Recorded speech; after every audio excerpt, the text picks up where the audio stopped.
नमस्कार दोस्तों। मेरा नाम है विजय कुमार। आप देख रहे हैं कॉमिक्स पिटारा चैनल को।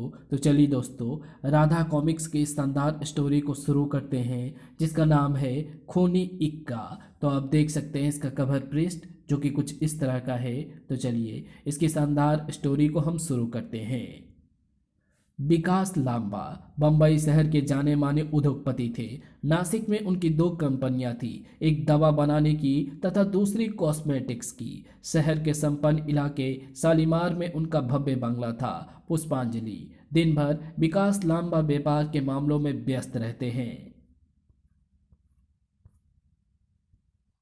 और शाम का समय वे अपनी पत्नी अंजलि और दत्तक पुत्र अर्जुन के साथ बिताते। वाह, आज सूप बहुत स्वादिष्ट बना है, मम्मी ने अपने हाथों से बनाया है। अच्छा, सचमुच मजा आ गया। अच्छा, अब आप झूठी तारीफ छोड़िए भी। पापा, अभी आपने मलाई कोफ्ता तो खाया ही नहीं। वे भी मम्मी ने अपने हाथों से पकाया है। अच्छा, इसका मतलब आज तो आपकी मम्मी बहुत मेहरबान है। हटिए भी। उधर विकास लांबा के दो पुत्र प्रभाकर और दिवाकर इंग्लैंड में इंजीनियरिंग की शिक्षा प्राप्त कर रहे थे। दिवाकर, आजकल तुम पढ़ाई में थोड़े लापरवाह हो गए हो। सॉरी भैया, आगे आपको शिकायत का मौका नहीं दूंगा। एक दिन विकास लांबा ऑफिस जाने की तैयारी कर रहे थे। Train, 1 minute please. टेलीग्राम। विकास लांबा ने तार रिसीव किया। किसका तार है? प्रभाकर का, इंग्लैंड से। अरे वाह, प्रभाकर और दिवाकर को इंजीनियरिंग की डिग्री मिल गई।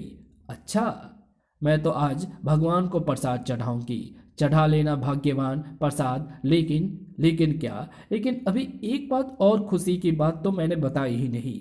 खुशी की बात जल्दी बताइए ना। अब बता भी दीजिए ना पापा, क्यों मम्मी को परेशान कर रहे हैं? तो सुनिए, अपने आपके लाडलों ने भारत में बसने का भी इरादा कर लिया है और वे इस महीने की 20 तारीख को इंडिया लौट रहे हैं। सच? वाह पापा, आपने ये तो बहुत अच्छी खबर सुनाई है। भगवान करे 20 तारीख आज ही आ जाए। मैं इतने दिन कैसे इंतजार करूंगी, जैसे 5 साल किया है। विकास लांबा ऑफिस चले गए। उधर अंजलि ने तैयारी शुरू कर दी। कल्लन, तुम प्रभाकर और दिवाकर का कमरा साफ कर दो अच्छी तरह। जी मालकिन। घर की सफाई सफाई की जाने लगी। प्रभाकर और दिवाकर का कमरा सजाया जा चुका था, लेकिन इसी बीच एक दिन अर्जुन सीढ़ियां उतर रहा था। वो जरा जल्दी में था कि उसका पांव फिसल गया। बचाओ, मर गया, मर गया, माँ, हाय, मर गया रे। क्या हुआ? देखो क्या हुआ मेरे लाल को। अरे, खड़े खड़े मेरा मुंह क्या देख रहे हो? उन्हें फोन करो, डॉक्टर को बुलाओ जल्दी। खबर मिलते ही विकास लांबा दौड़े दौड़े आए। डॉक्टर के अथक प्रयास के बाद अर्जुन ने आंखें तो खोली, लेकिन मैं कहाँ हूँ? बेटा, तुम अपने घर में ही हो। अपने घर में? आप लोग कौन हैं? क्या क्या कह रहे हो अर्जुन? अर्जुन की बात सुनकर डॉक्टर विस्मित हो गया। ये तुम्हारे मम्मी पापा हैं, याद करो। ये क्या हो गया है मेरे अर्जुन को? बेटा, मैं तुम्हारा पापा हूँ। मेरे सिर में दर्द है, मैं आपको पहचान नहीं पा रहा। सॉरी मिस्टर लांबा, अर्जुन के सिर में गहरी चोट है और वो अपनी याददाश्त खो चुका है। नहीं। डॉक्टर साहब, कुछ कीजिए ना।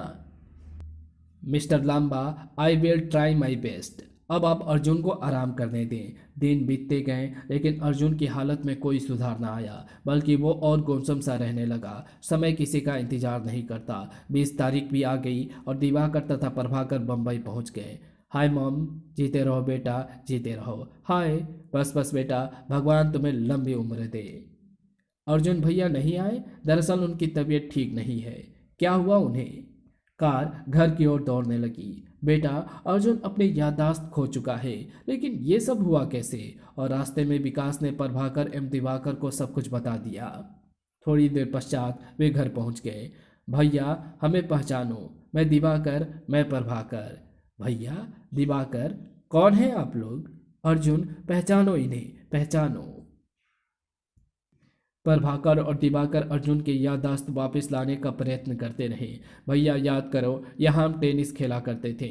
आप लोग कैसी बातें कर रहे हैं, मैं आपको जानता तक नहीं। काफ़ी कोशिश एवं डॉक्टरी इलाज के बाद भी अर्जुन की याददाश्त वापस ना आ सकी। सबने अर्जुन को भाग्य के भरोसे छोड़ दिया। एक रात विकास लांबा कंपनी से संबंधित फाइलें देख रहे थे कि ट्रेन ट्रेन हेलो, सेठ विकास हियर। सेठ सुनो, मैं खूनी इक्का बोल रहा हूँ। खूनी इक्का? हाँ, अपराध की दुनिया का शहंशाह खूनी इक्का। लेकिन आपने मुझे फ़ोन क्यों किया? क्योंकि आपको बहु आप क्योंकि आपको अपने दोनों बेटे बहुत प्यारे होंगे। मैं समझा नहीं। तो सुनो, मुझे आपके बेटों का खून करने का ठेका दिया गया है, पूरे 2 करोड़ रुपए में। लेकिन किसी को मेरे बेटों की हत्या से क्या फायदा होगा? अब उनका काम ये सब जानना नहीं है। हमारा काम पैसा लेना और कत्ल करना है। लेकिन लेकिन लेकिन ये ठेका दिया किसने, ये बताना हमारे सौदे के उसूल के खिलाफ है। मतलब की बात सुनो, अगर 5 करोड़ रुपया देने को तैयार हो तो पहला सौदा ठुहरा दूं। लेकिन 5 करोड़ तो बहुत बहुत होते हैं। मेरे लिए इतना पैसा देना बहुत मुश्किल है। मुश्किल ही नहीं, असंभव भी। ओके सेठ। 3 दिन बीत गए। विकास लांबा की नींद हराम हो गई। कभी वे इस फोन को किसी की मस्खरी समझते, कभी फोन को गंभीरता से लेते। एक रात प्रभाकर अपने कमरे में सो रहा था कि एक नकाबपोश ने कमरे में प्रवेश किया। वो धीरे धीरे प्रभाकर के पलंग की तरफ बढ़ने लगा। लेकिन तभी इत्तेफाक से प्रभाकर की आंख खुल गई। कौन हो तुम? तभी नकाबपोश ने लपक कर प्रभाकर का मुंह भींच लिया। किसी तरह प्रभाकर ने नकाबपोश की गिरफ्त से अपना मुंह निकाल लिया। गोरखा पकड़ो। फिर भी नकाबपोश ने ताबड़तोड़ प्रभाकर पर 2-3 वार कर ही दिए। बचाओ, हाय, मार डाला। तभी बंगले में शोर शराबा सुनकर नकाबपोश भागा और ना जाने कहाँ अंधेरे में गुम हो गया। पकड़ो पकड़ो। क्या हुआ? कौन चीखा? चीख सुनकर सब प्रभाकर के कमरे की ओर दौड़े। प्रभाकर के कमरे से चीखने की आवाज आई है। अरे, ये क्या हुआ? वो उधर गया है। कौन गया उधर? अभी अभी एक नकाबपोश ने मुझ पर कातिलाना हमला किया है। मैं जाग रहा था, बच गया, वरना। लेकिन साहब, हम लोग मुस्तैदी से पहरा दे रहा था और हमने तो किसी को भी घुसते हुए नहीं देखा साहब। तभी दिवाकर की निगाह बालकनी में बंधी रस्सी पर लग गई। पापा देखिए, ये रस्सी। अब बोलो, तुम मुस्तैदी से पहरा दे रहे थे, तुमने किसी को नहीं देखा? नमक हरामो, आदमी अंदर आया और हमला करके चला गया। तुम कहते हो कि तुम पहरा दे रहे थे मुस्तैदी से? Sorry sir. रात भर दहशत के माहौल में सब जागते रहे। लेकिन सवेरा होते ही ट्रेन ट्रेन सेठ जी, पहचाना? कैसा लगा हमारा काम? खोने का? ठीक पहचाना सेठ। भगवान को दुआ दो, आज तुम्हारा बेटा बच गया। मैं तुम्हें 5 करोड़ रुपया देने को तैयार हूँ। समझदार हो, लेकिन जरा भी होशियारी दिखाई तो तुम्हारे लिए अच्छा नहीं होगा सेठ। नहीं नहीं, मैं कोई चालाकी नहीं करूँगा, विश्वास करो। ठीक है, तुम्हें रुपया पहुँचाने की जगह बता दी जाएगी। अगली सुबह पुलिस इंक्वायरी के लिए आ पहुँची, क्योंकि खूनी इक्के से बेखबर दिवाकर ने हादसे की खबर पुलिस को कर दी थी। आप पुलिस पर भरोसा रखिए मिस्टर लांबा। आप याद कीजिए, आपकी किसी से कोई दुश्मनी तो नहीं है? नहीं इंस्पेक्टर, मेरी किसी से कोई दुश्मनी नहीं है। याद रखिए मिस्टर लांबा, पुलिस आपकी सहायता के लिए है। अगर आप ही कुछ ना बताएंगे तो हम अपराधी तक पहुंचेंगे कैसे? दुश्मनी तो नहीं, लेकिन क्या? और सेठ विकास लांबा वो सब बता बैठे जो उन्हें नहीं बताया था। ठीक किया आपने जो सारी बातें बता दी। अब आपके ऊपर दारा ओ मदार है इंस्पेक्टर। अब आप उनसे रुपया पहुंचाने की जगह पक्का करने के बाद चुपचाप मुझे खबर करवा दीजिएगा, और फिर देखिए पुलिस क्या चीज़ होती है। Okay inspector. दिन बीता, रात हुई, सब सोने चल दिए। अच्छा पापा, हम सोने जा रहे हैं। Good night. गुड नाइट पापा। Good night my son. Gorkha, रात को मुस्तैदी से पहरा देना है, बंगले के चारों तरफ। जी साहब। रात का तीसरा पहर था कि ट्रेन ट्रेन जरूर खूनी इक्के का ही होगा। पुलिस को खबर कर दी सेठ? फोन करने का अंजाम अपने बेटे प्रभाकर के कमरे में जाकर देख लो। नहीं। घबराहट में विकास के हाथ में रिसीवर छूट गया। वे प्रभाकर के कमरे की ओर लपके। आधी रात को विकास की चीख सुनकर सब अपने कमरे से निकले और विकास लांबा के पीछे पीछे हो लिए, लेकिन प्रभाकर के कमरे का दृश्य देखते ही सबकी चीखें निकल गई। ये कौन है? इसे किसने मारा? नहीं, नहीं भैया। फौरन पुलिस को खबर की गई। साहब, हमने पूरी रात पहरा दिया, हमने किसी को घुसते हुए नहीं देखा। आखिर वो अंदर आया कैसे? देखो देखो, वो तुम्हारी आंखों में धूल झोंक कर इस रस्सी के सहारे अंदर आया और खून करके चला गया। खूनी बहुत ही होशियार है इंस्पेक्टर, आपके कहने में आकर हम अपना बेटा गंवा बैठे। धीरज रखिए सेठ जी, अब मैं ये काम इंस्पेक्टर डेविस को सौंप रहा हूँ। वे खूनी को तो पकड़ेंगे ही, साथ ही आपके परिवार की सुरक्षा भी करेंगे। मेरा बेटा तो चला ही गया, अब जैसी आपकी मर्जी। और ये काम स्पेशल स्क्वाड के तेज तर्रार इंस्पेक्टर डेविस को सौंप दिया गया। इंस्पेक्टर डेविस ने बंगले के चारों ओर सुरक्षा के कड़े प्रबंध कर दिए, लेकिन हत्यारा शायद इंस्पेक्टर डेविड से भी अधिक चालाक था। एक रात हल्के धुंधलके में अंजलि बालकनी में खड़ी थी। पीछे आहट पाकर उसका ध्यान पीछे गया। पीछे देखते ही वे चीख उठी। एक नकाबपोश सीढ़ियां उतर रहा था। नहीं, बचाओ! अंजलि की चीख पूरी हवेली में गूंज उठी। सब बालकनी की ओर दौड़े। लोगों का शोर सुनकर नकाबपोश अंधेरे में ना जाने कहाँ गायब हो गया। क्या हुआ अंजलि? वो क्या हुआ? अंजलि बुरी तरह घबरा उठी थी। घबराइए मत मम्मी, हम सब यहाँ हैं, बताइए क्या हुआ? वो काले कपड़े में हत्यारा। घबराइए मत मिसेज लांबा, पूरा बंगला पुलिस से घिरा है। जरूर वो मुझे खत्म करने आया होगा। मम्मी, आपके कारण आज मैं बच गया। चलो अर्जुन को देख ले, कहीं उस बदनसीब के साथ कोई बात ना हो गई हो। सब अर्जुन के कमरे में पहुंचे, लेकिन वो बेचारा दुनिया से बेखबर गहरी नींद सोया पड़ा था। ये बेचारा तो सोया पड़ा है, उसे डिस्टर्ब मत कीजिए। आइए चले, हमें चलकर मुआयना करना चाहिए, आखिर हत्यारा आया किस रास्ते से। वे बंगले के पिछवाड़े पहुंचे तो चौंक उठे। एक पेड़ के मजबूत तन्ने से रस्सी बंधी हुई थी, उसका कुंदा हवेली की खिड़की से अटका हुआ था। ओ माय गॉड, हत्यारा कितना होशियार है! कितनी दूर से रस्सी फंसाई है। साहब, हम मुस्तैदी से पहरा दिया, हमको नहीं मालूम कि कब निगाह बचाकर वो लोग रस्सी बांधे हैं। इंस्पेक्टर, ना जाने क्यों मुझे मौत बंगले के बहुत करीब मंडराती नजर आ रही है। इतने सख्त पहरे में भी वो अंदर चला आता है। वो तो भगवान का शुक्र है कि हम आपके सामने जिंदा खड़े हैं। अब मैं क्या कहूँ? ऐसे इंसान का क्या भरोसा वो कब आ जाए। मैं शर्मिंदा हूँ सेठ जी, मेरे इतने प्रयास के बावजूद भी वो अंदर घुस गया। लेकिन मैं वादा करता हूँ, मैं खूनी को जल्द ही गिरफ्तार कर लूँगा। ये तो समय ही बताएगा इंस्पेक्टर कि हमारी हत्या पहली होती है या आप ये तो समय ही बताएगा इंस्पेक्टर कि हमारी हत्या पहले होती है या आप उसे गिरफ्तार करते हैं। इस घटना को अभी 5 दिन ही बीते थे कि एक रात सेठ विकास लांबा चांदनी रात में बंगले की छत पर खड़े विचारों में खोए हुए थे। पीछे से 2 हाथ सेठ जी की ओर बढ़ने लगे। वे पलट पाते इससे पहले कि दोनों हाथ ने सेठ जी की गर्दन को दबोच ली। उस नकाबपोश ने उनका गला दबाना शुरू किया। किसी तरह विकास ने नकाबपोश के पंजे से अपनी गर्दन छुड़ाई और सहायता के लिए चिल्लाए, बचाओ! लांबा ने पूरी ताकत से आवाज लगाई, गोरखा, इंस्पेक्टर, दौड़ो! सेठ जी की आवाज एक गोरखा ने सुनी। वो फौरन ऊपर आ गया और जान की परवाह किए बिना वो नकाबपोश से भिड़ गया। हम तुमको नहीं छोड़ेगा, हम सांप का नमक खाया। छोड़ दे मुझे, वरना खंजर आर पार कर दूंगा। इंस्पेक्टर, छत पर पहुंचिए, ये ले नमक हलाल।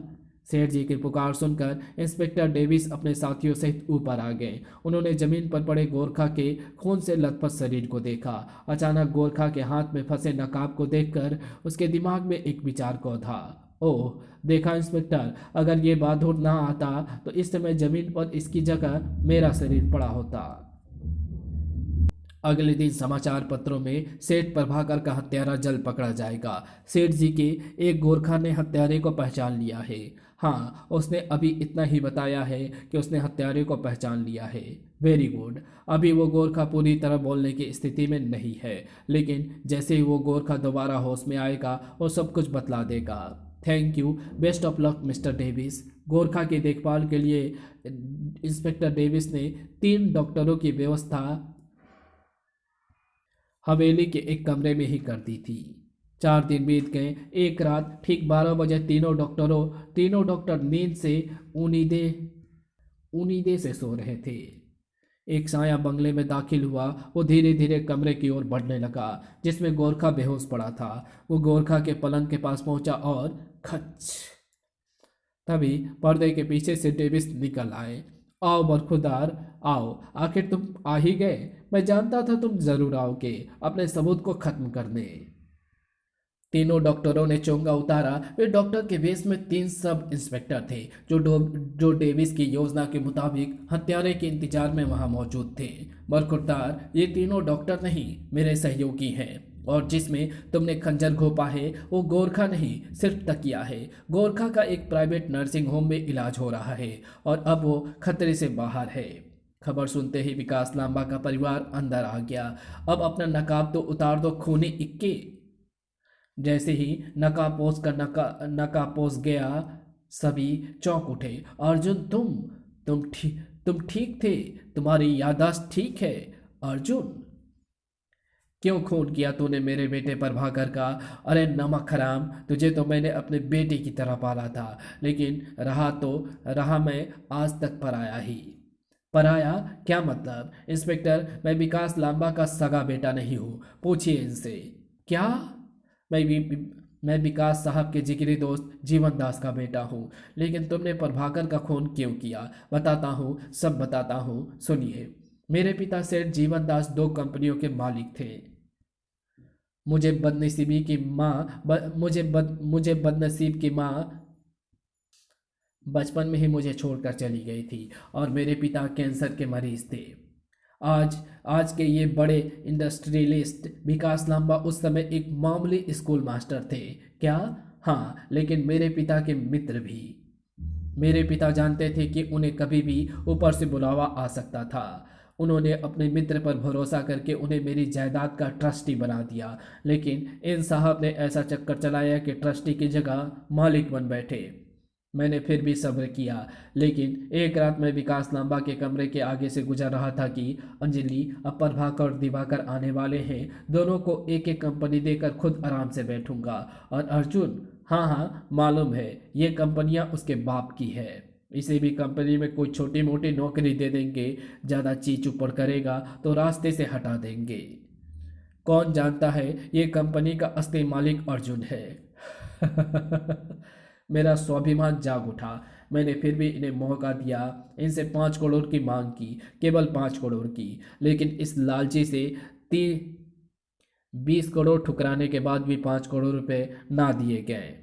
बस मैंने इन्हें ही रास्ते से हटाने का फैसला कर लिया। नकाब बनवाया, यादाश्त खोने का नाटक किया, खूनी इक्का बनकर बंगले में लगे इंटरकॉम से इन्हें फ़ोन किया, पुलिस का ध्यान भटकाने के लिए रस्सियाँ टांग दी। बाकी आप जानते ही हैं। मिस्टर अर्जुन, आपके साथ धोखा हुआ है, मुझे आपसे हमदर्दी है, लेकिन आपने कानून को हाथ में लिया है, खून किया। मैं आपको गिरफ्तार करता हूँ। इसी के साथ ये कहानी यहीं समाप्त होती है। तो आपको ये वीडियो कैसी लगी? अगर आपको ये वीडियो पसंद आई हो तो इस वीडियो को लाइक शेयर कमेंट ज़रूर कर देना। चैनल पर नए हो तो चैनल को सब्सक्राइब कर ऑल नोटिफिकेशन को सेलेक्ट ज़रूर कर देना। Thanks for watching my videos.